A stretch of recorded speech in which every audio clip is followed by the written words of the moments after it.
السلام علیکم۔ آپ لوگ کیسے ہیں؟ الحمدللہ سے میں اچھی ہوں، آپ لوگ بھی اچھے ہوں گے۔ آج ہم ایک ایسے عظیم اخلاق والے ہمارے پیغمبر نبی پاک صلی اللہ علیہ وسلم کے بارے میں تھوڑی بات کریں گے۔ چلیے شروع کرتے ہیں۔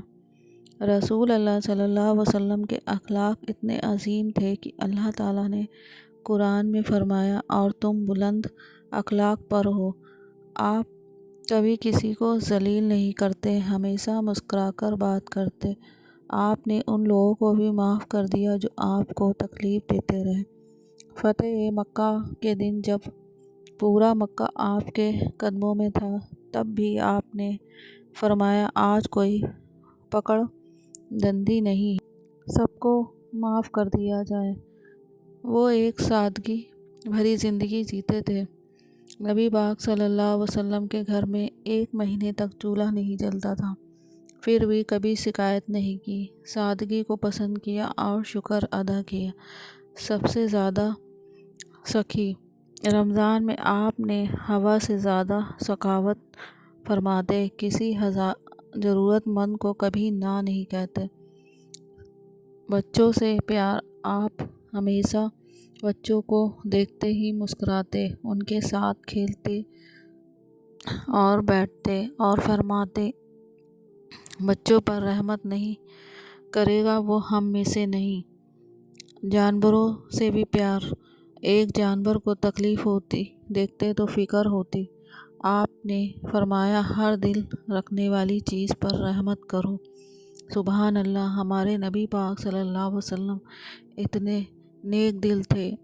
ایک ایسے سفر پہ جو صرف ایک شخص کی کہانی ہی نہیں بلکہ پوری انسانیت کی امید کی کہانی ہے، یہ ہے محمد صلی اللہ علیہ وسلم کی زندگی کا سفر۔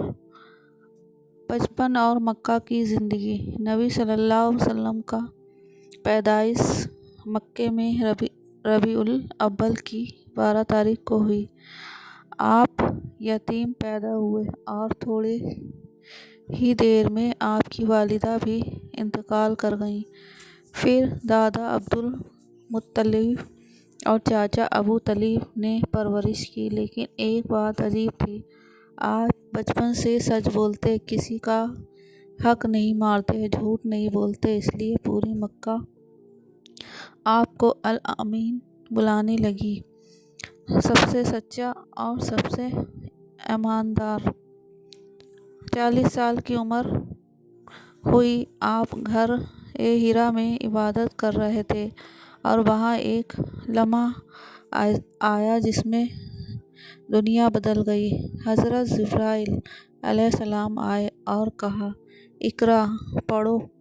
یہ قرآن کی پہلی آیت تھی۔ نبی صلی اللہ علیہ وسلم کا دل کانپ رہا تھا۔ آپ گھر گئے اور حضرت خدیجہ رضی اللہ عنہا کو بتایا۔ اس دن سے محمد صلی اللہ علیہ وسلم ایک نبی بن گئے اور دنیا میں روشنی پھیلنے لگی۔ دعوت اسلام کا آغاز۔ پہلے 3 سال صرف چھپ کر دعوت دی، پھر اللہ کا حکم ہوا، کھلے عام اسلام کی دعوت دو، اور اس دن سے تکلیف کا سلسلہ شروع ہو گیا، پتھر، گالیاں، ظلم، لیکن نبی صلی اللہ علیہ وسلم نے کبھی بھی بد دعا نہیں دی۔ ان کا پیغام ایک ہی تھا، اللہ ایک ہے۔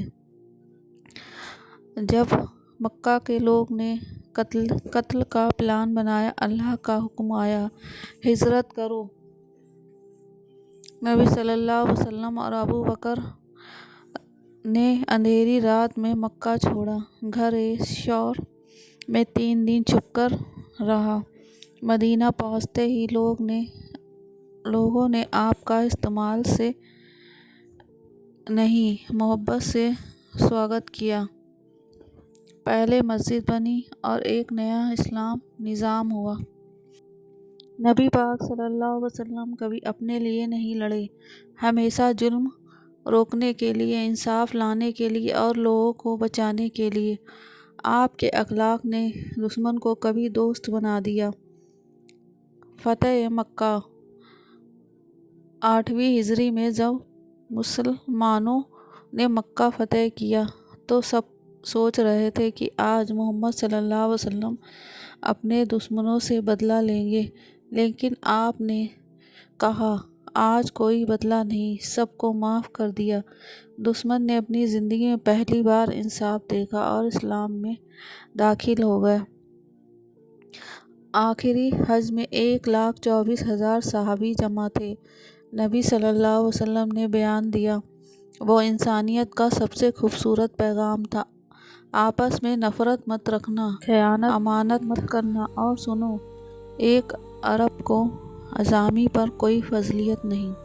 یہ تھا ایکوالٹی کا سب سے پہلا لیسن۔ وصل مبارک۔ نبی صلی اللہ علیہ وسلم نے اپنی آخری سانسیں حضرت عائشہ رضی اللہ عنہا کی گود میں لی۔ اللہ نے ان کو بلا لیا اور دنیا رو پڑی، لیکن آپ کا پیغام آج بھی زندہ ہے، آپ کا نام آج بھی ہر دل میں دھڑکتا ہے۔ نبی صلی اللہ علیہ وسلم نے دنیا کو انسانیت کا پیغام دیا۔ ہمارے نبی پاک صلی اللہ علیہ وسلم نے سب کو ایک جٹ مل جل کر رہنے کا پیغام دیا، سب کی مدد کرنے کا پیغام دیا، جھوٹ نہ بولنے کا پیغام دیا، سب کو عزت دینے کا پیغام دیا۔ یہ ہے ہمارے محمد نبی صلی اللہ علیہ وسلم کی زندگی کا سفر، ایک ایسا سفر جو دنیا کو روشنی دے گئے۔ سبحان اللہ۔